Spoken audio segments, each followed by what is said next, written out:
Okay, looks like everyone. So, hello everyone. My name is Maciej Winnicki, and I will tell you about serverless today.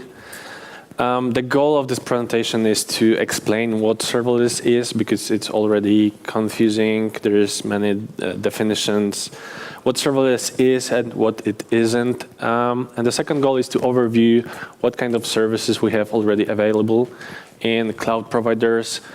And yeah, I work for the company called Serverless. Well, but this presentation won't be about the company in most parts, but more about the trend, the movement of serverless.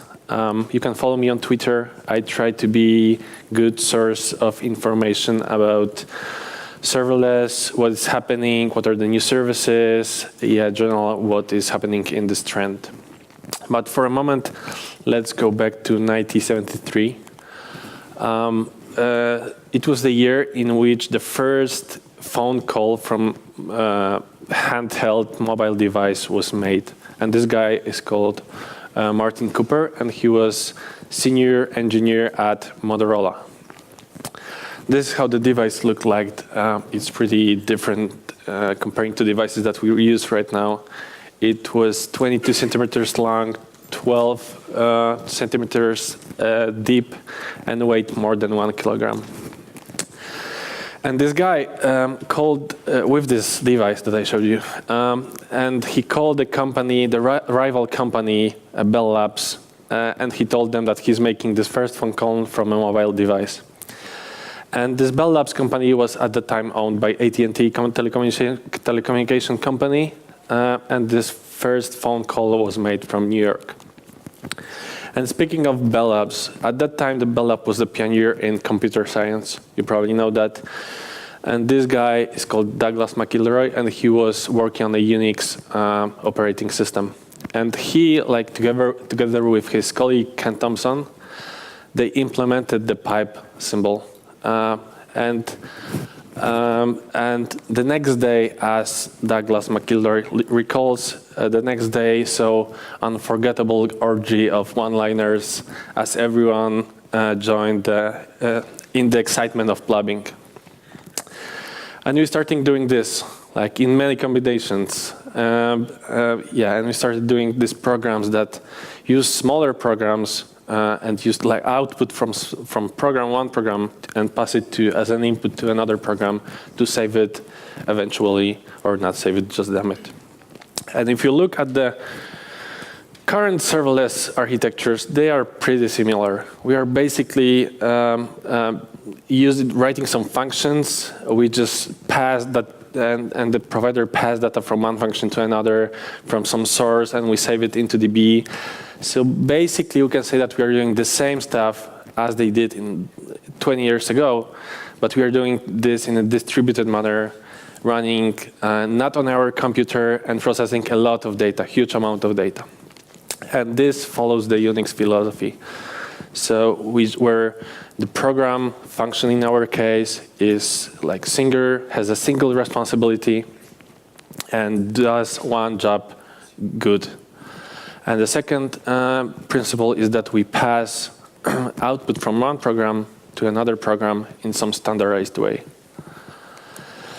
And we're doing that, I mean, we're following those principles to create systems, even super complicated systems, in a way, in a short time, with good quality, and we try to write software that we can switch some parts that are not working properly. And that's basically the goal. And we are doing that because we want to make programmers more productive, because the programmers are the most expensive part of software development. And especially in a microservices era, in like distributed systems era, it's even more complicated because there's a lot of small pieces that we need to wrap with our head. And there is high demand for solutions that will simplify this process, that will make it easier to build, easier to decrease the cost of development. Because at the end of the day, no one really cares about servers, about containers, about processes. what matters is logic and the business results that we provide with our code. And this is where serverless shines. Serverless is, we can say, evolution of the cloud. In some part, it's revolution of the cloud. Nevertheless, it's just another level of abstraction, where our requirements for infrastructure are formulated as a CPU memory, as a CPU unit and memory that are required to run our functions. We don't operate on server level or node level that has some network bandwidth, that has some specific CPU. We just operate on function level. And we started with bare metal. We probably know that. And then that we put in our data centers. Then we started using infrastructure as a service, then platform as a service, and then we are just moving to functions. With every step, we just focused more on business logic and less on actual technical implementation or stack implementation. Every step provided new level of abstraction. Going to infrastructure as a service abstracted the hardware. We no longer deal with hardware. With PaaS, we just don't deal with operating system. We just deploy some server, HTTP server. And with function, we don't deal with processes or runtime. We just deploy some code. We just write some code, zip it, and just push it to cloud. And that's all. We don't care about how this code will be run, if it will be wrapped with HTTP server, RPC, or something like that. We don't care about that. And this is what we call function as a service. And this is part of the serverless. But function as a service is only a compute service. So we just have, like I said, function, we zip it, deploy it, and we run it. But there are some other, of course, it's not enough to build real-world applications. So we have something like backend as a service. So we can call it, it's already said that serverless is function as a service plus all other services that we can call backend as a service. It can be search as a service, database as a service, every high-level managed service. Maybe not every, because serverless services has some characteristics, and I will tell about them right now. So first of all, costs. And I said that it's kind of, in some parts, it's a revolution. For me, the most important part in serverless are costs, that they scale exactly with usage. For example, in AWS Lambda, we pay individually for every invocation of a function. We don't pay for a function that does nothing. We don't pay for idle, and we don't pay for the function that just sits there and wait for requests. So it's like this is ideal pricing model for any business owner, because they don't need to pay for stuff that it's not making money. The second pretty obvious part, if we are talking about serverless, is that there is no at all service container process management. We don't operate on server level. There is no server concept. Of course, it's somewhere deep underneath, but we as developers, as administrators, we don't deal with it. It's just like somewhere deep. The last important characteristic is that it scales automatically and there is auto provision. So we don't care.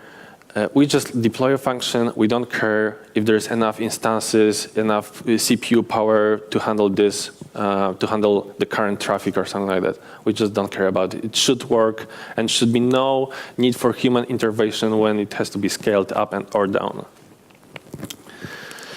Another characteristic, which is not common for existing cloud services, but I think that this will be ultimate goal of every cloud services, which is global availability. We should just deploy a function without specifying region. We should just deploy it to cloud. And when the function is invoked, the instance that is the closest to end user should be called. And we shouldn't care about that. And if we are not paying for idle functions, we can do that right now. But it's not like fully supported from the provider's perspective. But I think that this will be the next step, that we will just deploy a function and it's everywhere. And if we won't call it, it's just there. Of course, it's only I was talking only about functions, but there are some other services, like I said, like backend as a service. So there are some like databases. It's super hard to run databases on a global perspective. So there are some technical challenges. There are some technical problems that we need to solve to have databases also. Well, not only databases, but databases are examples. So we need to solve some technical problems to have it also on a backend as a service, in a backend as a service services.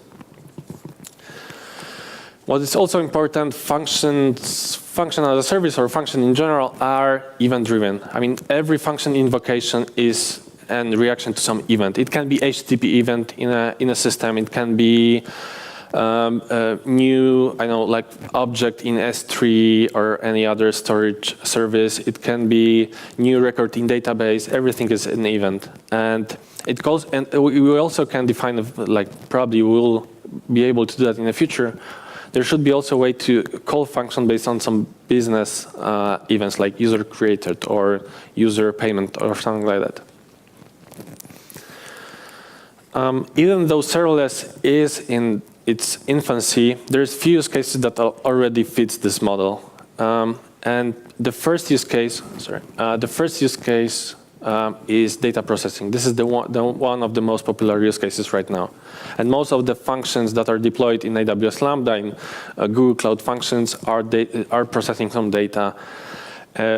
So we have some data source. It can be queue, it can be stream, it can be log, and we just want to process it, transform it, and probably save it somewhere. So this is the most popular use case. By the way, one of the coolest AWS Lambda use cases that I've seen, there is this Periscope app, Twitter, that allows to live video stream on Twitter, and they use Lambda they check every 10th frame of the stream, and they check if there's nudity in this frame, and they block this stream if there is like some, like nudity or some other content that is not allowed to be there. The second use case are all kinds of backend service, like server-side logic, all backends that powers mobile applications, browser applications, basically anything that we need to write on a server side. And of course, like IoT backends. What is also interesting, the infrastructure automation is also a great example, a great use case for function as a service. So function as a service allows writing custom automation code that is run on some, as a reaction to some infrastructure event. For example, in AWS, we can write a function that scales DynamoDB, because DynamoDB is not auto-scalable. So we can write a function that, like every, 1 minute, checks how many requests are hitting DynamoDB and just change, increase, decrease the capacity units of DynamoDB table. And of course, there are some other use cases like chatbots. People are writing a lot of chatbots with serverless because it's easy to deploy, and like cron jobs, it's also a use case. But it's not perfect. Serverless is not perfect, and there are some limitations, especially that we are in the infancy. There are some limitations that coming from either microservices world or general technical limitations of the function as a service providers. Because functions are pretty like microservices, but smaller. So we have more of them. So the architectures are even more complicated. And we have lots of different functions that are interacting, and we just need to, know what's happening in the system. So that's why we need the tools that will help us monitor and read logs of a function, so we will be able to know what's happening in the system, like I said. The second thing is debugging and diagnostic. Would be great if we could examine one small function in this huge architecture and just know what is happening inside. Local development also important. I mean, to have a fast feedback loop while we develop functions would be great to maybe possibility to deploy function locally and just debug it. Just check it if it's actually working how we want it to work. Vendor lock-in is a common topic when discussing cloud migration strategy. Of course, there is no single solution for vendor lock-in. There are many different needs, many different companies that has different needs. We basically try to avoid using provider-specific services. So in future, it would be easier for us to migrate to different provider. It makes sense in some cases, but in my opinion, it's a wrong strategy. Because usually when we try to avoid vendor lock-in, we start to create abstractions that block us from using provider-specific features. And blocks us from utilizing cloud providers' services. And also it takes time to create those abstractions. So I think the better strategy might be using many providers in the same time and just using specific cloud services which solves our specific problems. Of course, there are things like transfer costs between providers that we need to consider. But I just want to, we shouldn't lock us into thinking that we should use only one provider. We should use many providers, if it's possible, of course, and if we are okay with this, where the providers provide the best solution for our problems. That's one of the most important limitations of serverless providers. It's like technical limitation of those services. So if we are building low-level service like that need to answer in a few milliseconds, function as a service is probably not a solution for us right now. Because, for example, AWS Lambda, like calling AWS Lambda is only like dozen milliseconds, and if we will add on front of that API gateway, that will add another dozen of milliseconds. So yeah, it's not perfect for all use cases. Yeah, let's see what are the serverless offers, serverless services provided by major providers. We'll start with AWS, then we'll talk about Microsoft Azure, Google, Cloud Platform, and at the end I will tell you about what are the services in IBM Bluemix, which runs Apache OpenWhisk. So let's start with AWS. AWS is like for sure the pioneer in this space. They started this movement kind of with AWS release in 2014. AWS is investing a lot of time and money in developing serverless services. I mean, in Lambda, in API Gateway. When you attend reInvents or local AWS summits, you will see that there's a lot of presentations showcasing AWS Lambda customers, how they use it, just like a lot of presentation about serverless services in general. And there's also a lot of people working at AWS on those services. Right now, AWS Lambda supports 4 runtimes for the languages: Node.js, Java, Python, and C#. But I think, like, considering the speed of development, the speed of how many features they ship every month, every year, we should expect more runtimes in the near future. In terms of events, there is vast number of services that emit some events that we can react with function on AWS services. So like I said, we can have event that says that new object has been put into S3 bucket, and we can run a function based on that event.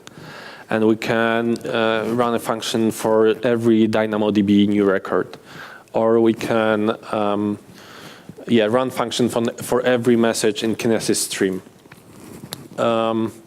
What's cool, we can also support custom resources in CloudFormation with using AWS Lambda. And of course, API Gateway allows running function as a reaction to HTTP request to some endpoint. In terms of monitoring and logging, that's probably the default for all AWS services. All logs and metrics are pushed to CloudWatch, and we have following metrics available: invocation errors, duration of invocation, and throttles. When it comes to debugging and diagnostic, AWS has this super cool X-ray service that allows us to, like, it's a distributed tracing system. Right now it's super function in Java and Node.js. But yeah, let's see how it works.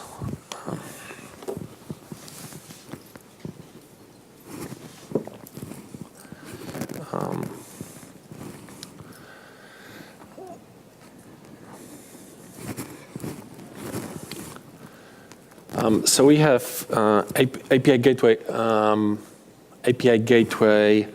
some endpoint exposed by API gateway. It's pretty basic. There's some get method supported, and we just call a function called save. And we have this function here. This function is called, sorry, not save, it's validate. So this function internally just makes some basic validation and just call another function called save. So we have like API gateway, one function, another function. At the end, we have save. And at the end, we have a DynamoDB table. So we have like 4 pieces, API gateway, 2 functions, and a DynamoDB table. And when we run it, so we have, we need to take URL of this endpoint. We can run it. Yeah, and it's working. So we have this IP, and it's logged. And we can check if it's actually logged into DynamoDB table.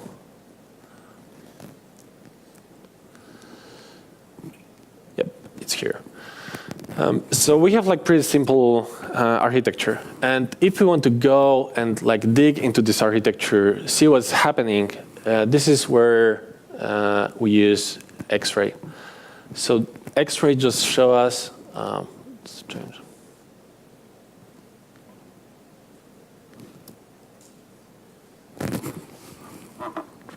Oh, yeah. Make it smaller. So X-ray just shows something like that. We see what is happening with the request when it comes into first function, then to another function, then to DynamoDB. And it's like visual representation. It shows us how the system looked like visually, and also if the functions are like working properly. They are green right now, so they are working properly. There's no errors returned by those functions. And if we want to go deeper, we can just click it, and we can just click a node, and we'll see all traces. So we will see what is happening from the request when the request arrived to validation function, then to save function. It took this number, this number of milliseconds. Then the save function calls DynamoDB, and it takes this number of milliseconds to call this record in DynamoDB. This gives us an overview of our architecture if it's working properly.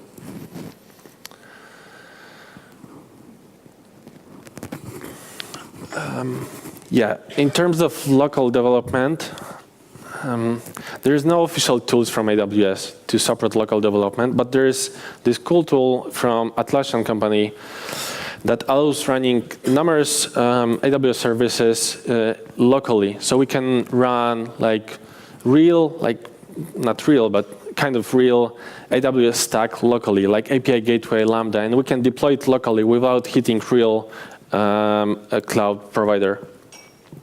So there's like support for API Gateway, Lambda, DynamoDB, Dynamo Streams, yeah, and Route 53. So it runs like AWS kind of services locally. When it comes to ecosystem, it's like other, by ecosystem I mean other services, serverless services provided by provider. So we have other than API Gateway and Lambda in this case.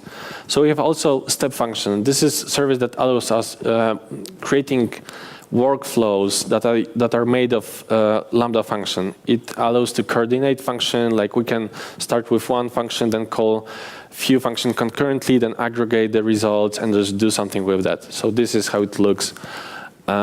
We can describe those workflows with code or visually like this. To sum up, AWS is definitely a leader in the serverless space.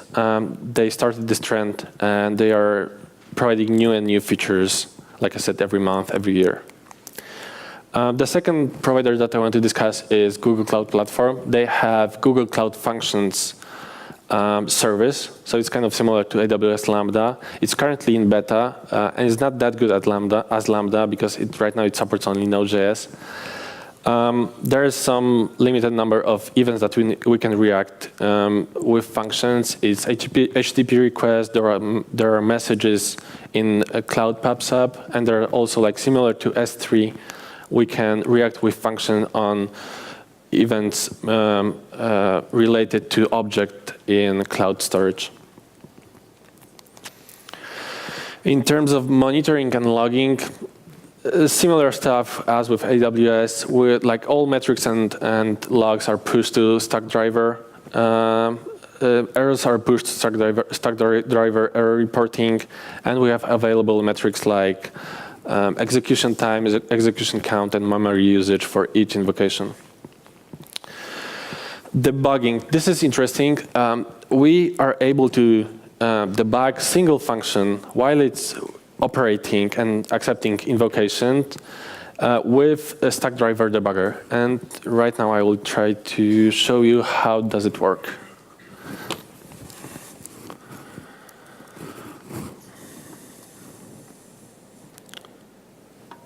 Oh, sorry, not this. Hopefully it will work. There are some issues today with Google Cloud.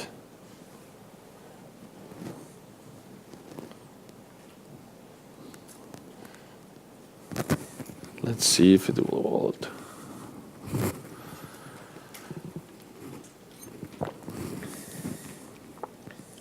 Yeah.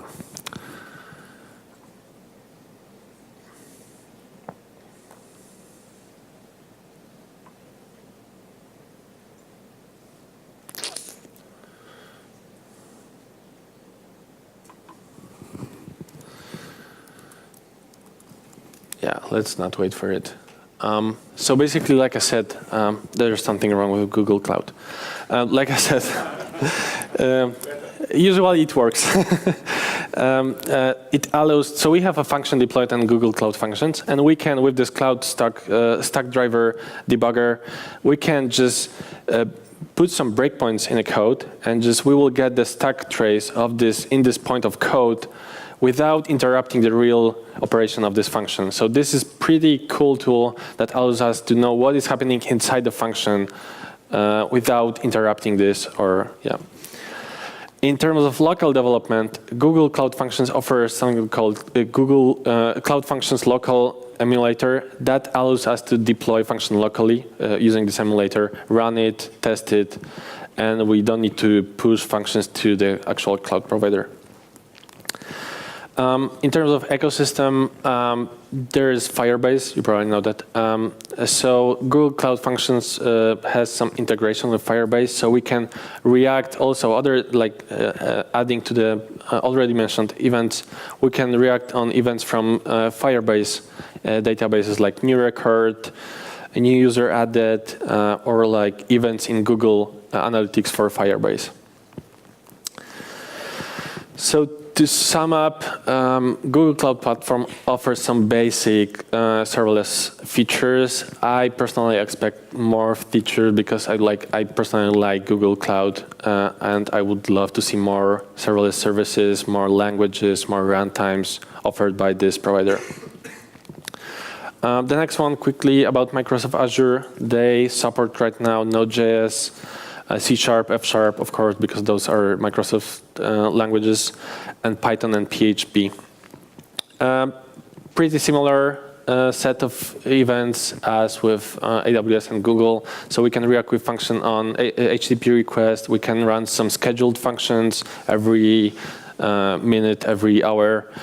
And we can run as a effect of new object in Google Azure storage, or new message in Event Hub, or new also message in Service Bus.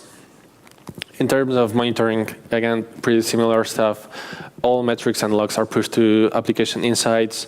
What is interesting Because how Microsoft implemented serverless on top of existing services. Well, that's not new, but the serverless layer is pretty thin. So we have metrics for actual nodes that are running the function. So it's like not completely without caring about servers, because when we go to logs, not logs, but metrics, we will see metrics from the actual servers that are running those functions. But still, like, what is most important is that pricing is proper. I mean, it's serverless pricing. We are not paying for those servers. We're just paying for invocations. When it comes to debugging or diagnostic, there is some possibility to debug function locally using Azure Functions Core tools, and we can do that with Visual Studio. So we can debug function that is deployed and run locally with Visual Studio. An ecosystem, there is pretty cool service called Logic Apps that allows us to build business processes, like there's some new tweet and we want to react on that with some function and then persist it somewhere else. And we can do also like workflow stuff, and there's, like I said, integration with numerous SaaS products like I said, Twitter, GitHub, and Asana, many of them. So we can just create some, without deploying, like without writing all those code that we don't need, we can just like visually design workflows. So there's new tweet, we process it with some Lambda, we push it to some Power BI or something like that. So Microsoft offers decent serverless offering. Logic Apps looks promising. We should expect more integrations there. And the last provider that offers some serverless services is IBM, which runs open source project called Apache OpenWhisk. So IBM runs it as a part of the Bluemix offerings. So OpenWhisk by default has Node.js, Swift, Python, and Java runtime support, and basically anything that we can run inside Docker container. So we can just push Docker container, like Docker file there, and it will run as a function. Again, pretty standard stuff, HTTP requests, scheduled requests, GitHub events, that's interesting, and some events from existing IBM services, like new record in Cloud and DB, new message in Message Hub, or new message in push notification. Again, standard stuff. Logs are available in dashboard and CLI. Metrics, number of invocation, number of failed invocations, and completion time. When it comes to diagnostic and debugging, there's no official tools that support that, and same with local development. But it's cool that because it's open source project and it was built with extensibility in mind, there's some other extension to the OpenWhisk. So we can, there's like additional runtimes, there's additional feeds that we can integrate with OpenWhisk. So that allows us reacting functions on, for example, email via IAM connector. So to sum up, OpenWhisk, OpenWhisk is an open source fast project with extensibility in mind. Speaking of other projects, every day there's new serverless project, but I will just briefly show you what are the most probably interesting. So if we want to run function on Kubernetes, we can do that. And there are 3 projects to do that. The one is called Kubeless, the second one is called Fission, and the last one is called Function. So that they allow us to run functions on existing Kubernetes clusters. And there's another project called FAS, which allows us running functions on Docker Swarm. There is one serverless project that I'm particularly interested in. It's called Fauna. It's a database. It's a database from the team that scaled Twitter, and it's like global. It supports global replication and global consistency. It has support for different data models, like relational, document, graph data models.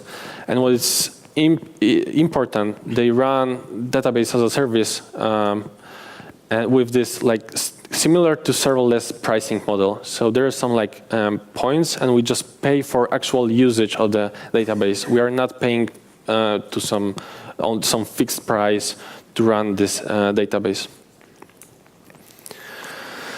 And about the company.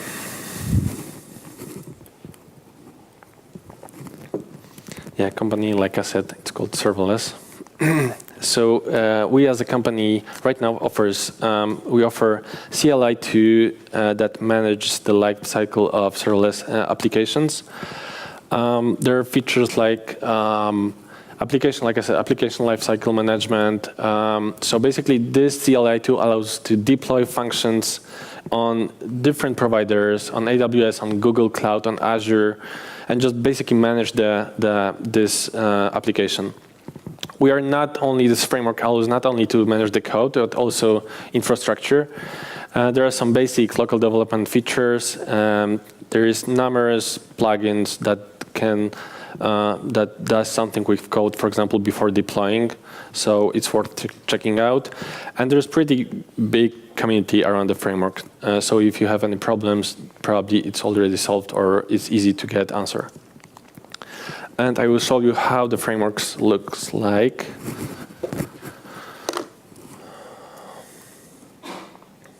Google Cloud Functions are still loading. Cool.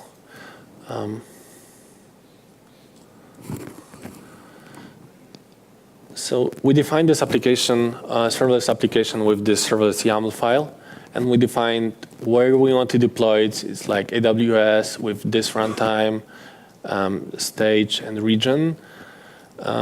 We defined what we want to deploy, so we define functions that we want to deploy, like validate. This serverless service is the one that I showed you for the X-ray demo. So we have two functions, validate and save, and they are defined in those files. Save is defined in the save file, is here, and validate in here. And then we also describe what kind of resources we want to use. So in this case, there's DynamoDB. And this part is basically cloud formation stack. In case of AWS, of course, because we support different providers. But in case of AWS, this is cloud formation basically stack. So we can define any resources that we want to use. And yeah, and the deployment looks like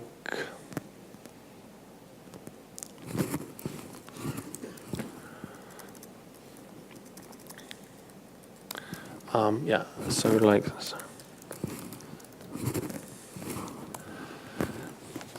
so we basically just run serverless deploy, and the framework takes care of everything. It zips the functions, pulls those functions to cloud provider, and like provision all the resources that are needed, describe it in the resources section. And in case of AWS, we just use a cloud formation underneath. In case of different providers, there are some other tools that we use.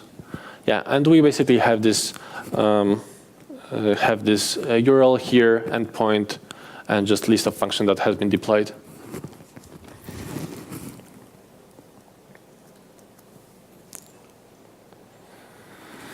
So the framework is available on GitHub. It's an open source project. Probably is the easiest way to start serverless journey, if I can say that.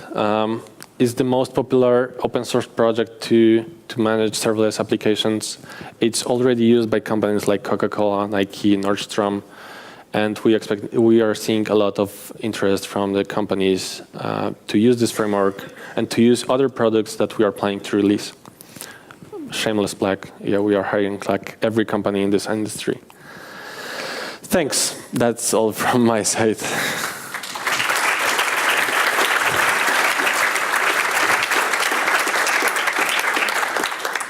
Any questions? No, one question there. Yeah, please. How do you test serverless functions? Sorry? Can we get some mic? Because I can't hear. How do you test the serverless functions? Test? Testing. Testing. Well, you can, like I said, you can use these local development features from cloud providers or the framework. Or basically, it's just a function. So it's super easy to test it with unit tests and yeah, running locally. So because we are not running this, like usually we just wrap some business logic with HTTP server or something like that. But there's only this business logic. So super easy to write unit tests for that. And this is probably preferable way. And if we have some, if we are talking about individual functions, that's the preferable solution. But if we are talking about some like how to do integration test, the whole architecture, that, well, we should use probably existing tools for that, for doing that. And just like deploy a stack to some dev environment or some custom environment and just run tests against that. There is no other question. Then thanks again.